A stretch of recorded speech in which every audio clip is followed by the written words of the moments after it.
Back for another review, and today I have the Aspire Nautilus on the Coolfire 1. I know there's been quite a few reviews done on the Coolfire 1, but I wanted to review it with the Nautilus just because it looks really nice together.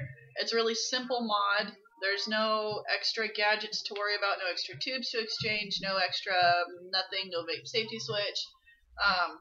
And it looks really nice together. So that's the biggest reason I chose the Coolfire 1 to review with this Nautilus. Currently I am using the 134, but we will get to that in another review. So a little teaser there for you. I've been using the 134 for about 2 weeks now, so it's doing good so far. But with the Coolfire 1, it's got some vent holes here for the battery, and it's got some vent holes along the bottom. They're kind of hatched, so you can't really see inside the holes, but there are small slits here inside that allow for a breather hole for the battery, so it is vented. It takes a standard 18350. It can take a protected or unprotected. It doesn't have to be one or the other. And it doesn't have a adjustable airflow or anything like that. It's just a standard mech mod, and it vapes really, really nice. Actually, it's got the standard 3 clicks on, 3 clicks off, and it's got the red, amber, and green lights to let you know how much charge you have left. It vapes really, really, really nice with the Nautilus. I was kind of hesitant, honestly, with the Nautilus at first, just because looking at it, I would be terrified to drop this thing. It doesn't seem like it's got a lot of protection for the glass, and I understand that people that use the Nautilus are people that are sitting most of the time. They're vaping at their desk, they're vaping, in their office or whatever. So I do understand that the Nautilus is specifically aimed at people that are stationary most of the time. I am not, so that's why this atomizer makes me nervous. But it vapes. It was weird at first when I first started using this coil. I'd never seen a coil like this before, and it's got a ceramic deal on the coil, and it gives a different kind of taste during the 3 to 4 day break-in period. And to my knowledge, it is not rebuildable. I could be wrong, so don't quote me on that. But to my knowledge, the coil is not rebuildable. But once it breaks in, it vapes awesome. The first couple of days, it doesn't vape as well as it could. But once it breaks in and you get past, and it might just be me, but there was a strange after flavor to the vape, and I don't know, I can't really explain it. It tasted not like metal, but kind of like a ceramic, I guess. But that taste does go away. It's just like if you're breaking in a cotton pole coil that you rebuilt it. That cotton takes a couple of days to get rid of that breaking in taste. So that's just the case with this one. I had a friend of mine test this for a couple of days, see how he liked it. He's really super, super, super picky about his atomizers, almost to the point of being infuriating. But I wanted to give a really good review on this one because there's a lot of interest in these Nautiluses, and I don't want it to just be my experience during this review because of how nervous it makes me to use. So I wanted to have someone that would really use it give me some ideas on what they thought of it as well, so that I could forward that in this review. He noticed the same thing with the taste, the break-in point, but as far as he's concerned, it vapes excellently. It does really well on liquid conservation, and he really enjoyed it. He was nervous as well about dropping it, but I don't think he did drop it, so I don't have a drop test for you. But he was really satisfied with the way this vapes. I mean, this is just a standard 18350 in here. It's got about 3/4 of a charge. It's still barely on the green, so I'll show you how it vapes.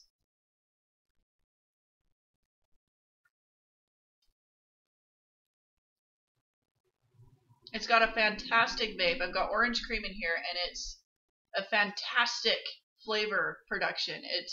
I don't taste anything other than the orange cream. I'm running a 50-50 PGBG mix, and no distilled water, no alcohol added, no nothing. The flavor is actually from Flavor West, I believe. But it's got a fantastic flavor, fantastic vape. It functions a lot better than I thought it was going to. Honestly, I thought it was going to be meh, but it turns out to be fantastic. This is 24 milligram. It feels like 36 in this atomizer. The Nautilus does have the adjustable airflow that clicks a lot like the 134 does for the adjustable wattage. So there's no wondering where you're at. It clicks firmly into place, and it doesn't, I can't just, like with the VMecha with the adjustable airflow, I could just do this and it would change. No, you have to actually physically, on purpose, move it in order to adjust it. So that's really, really nice. The fact that it's not it's not accidentally adjustable. You have to put conscious effort into adjusting this airflow. So that's really nice. It comes entirely apart for cleaning purposes. The glass is actually threaded into the metal here, and it is a very easy cleaning process. To take it apart, you just grab the bottom where the airflow adjustment is, but you also have to grab this little ring here because that's part of the atomizer as well. If you just grab the airflow adjustment to try and take it off, nothing's going to happen. You're just going to adjust the airflow because it spins all the way around there. It doesn't stop. It just keeps spinning.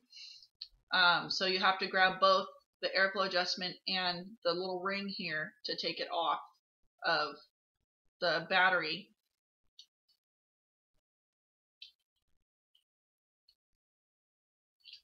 And the Coolfire one has the 510 as well as the standard 801. So you can use any atomizer on this. It has the beauty ring, which oddly enough is almost identical to the beauty ring on my 134. So with this, you just take the small ring, and it's got this whole rubber piece here. That is the seal for the glass. So it's a very substantial seal, and it gets a really good grip. So it is, if you don't have much for hand strength, it's going to be difficult for you to get off. But you hear that little pop? That's the seal undoing. But this is the coil. I have never seen a coil like this. And the coil actually threads into both the base and the top. So you have your threads on the bottom for the base, and you have your threads on the top to thread into the actual atomizer itself. So it gives a really secure seal. You don't have to worry about liquid flowing up into the top. I haven't had any gurgling. I haven't had any backwards buildup of any kind on the liquid, so that's really nice. But this is the coil, and as you can see, entirely not rebuildable. The coils are inside this well here, and there's a wrap inside, much like the BB Nova coils have, or the CE5s have. There's a fabric wrap along the outside of the coil on the inside of the coil, if that makes any sense. But this does come completely apart. I'm not going to take it apart now because I have liquid in it, but it just screws right on there, and the glass seals down completely, and then you use it. It's really easy to fill. It holds 5 mils, and it's got really fantastic flavor production. Through the week that my friend was using it, he didn't notice any flavor loss towards the end of the tank, and I haven't noticed that either. Typically about halfway I start noticing flavor loss on a lot of the atomizers, but with this one I'm down below half and I haven't noticed any flavor loss as of yet. So that's really nice. But yeah, it vapes.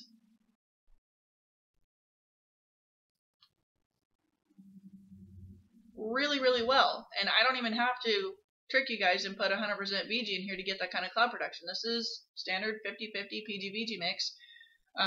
Nothing added to it, no fancy stuff done to the coil to make it vape more than it normally would. This is straight out of the box, the way it came, nothing added to it. And this isn't even a good 18650 battery. This is just a standard run-of-the-mill, one of the ones that come with the K100 mods. So it's an ICR, it's not even an IMR, so it's just a standard run-of-the-mill China battery, and so I can't attribute the vape to a good battery. It's all this atomizer, and it's fantastic. I haven't run into anything aside from the fact that it doesn't seem all that protected from me dropping it. Aside from that, it's a fantastic vaping experience, and I took a while to do this review just because I wanted to see if there was anything I didn't like about it. I wanted to see if I could find something other than aesthetics that I didn't like about it. And performance-wise, it's fantastic. It's just all the way around fantastic. I cannot find a bad functional thing to say about it. Some people like these style of atomizers, some people don't. I'm terrified of it because I'm afraid it'll shatter if I drop it. I do know that this is Pyrex, but I have seen Pyrex shatter with a drop. So that would be the only hesitancy I would have for this atomizer, is dropping it. But yeah, I mean, the Coolfire 1 works amazingly with the Nautilus. It vapes amazingly. I haven't had it heat up at all, and I vaped like a freight train on this thing, just trying to get the coil to break, see if I could break the coil. No luck there. And the battery didn't heat up at all. It stayed properly vented. I didn't have any circuitry issues. Nothing. I haven't had any issues with these whatsoever. The only one thing I will say about the Coolfire, and this happens with the Coolfire 2, it happens with the iTaste 134, the mini iTaste 134, is they all give like a buzz, it's a real low buzz, so it sounds like a vibration, if that makes any sense, but it's not vibrating. It just sounds like when you put your phone on vibrate and it's on the counter and you hear that meet meet. That's kind of what this sounds like. It's really, really low buzz. It's not that high pitched whine that I hate, that hurts my skull. But it does buzz, and obviously I can't get you guys to hear that, but it does buzz. Not to the point of being annoying or alarming or anything like that. It's just how it works. Other than that, there's nothing, no other anything that I can nitpick about this setup. So that is the Aspire Nautilus and the Coolfire 1. I will be coming back with another review on an atomizer called the T-Dux, and I will be pairing that. I'm not sure what battery I'm going to pair that with yet, but also I will be reviewing in another video the Mini Pro Tank 3, which should be interesting since I hate dual coil bottom coils. Typically I get a lot of gurgling and leaking, and they're not friendly to me at all. But I've been told that the Mini Pro Tank 3 doesn't do that, so we shall see. But yeah, if you guys have any questions, comments, leave them below. Be nice, be safe, and God bless you all.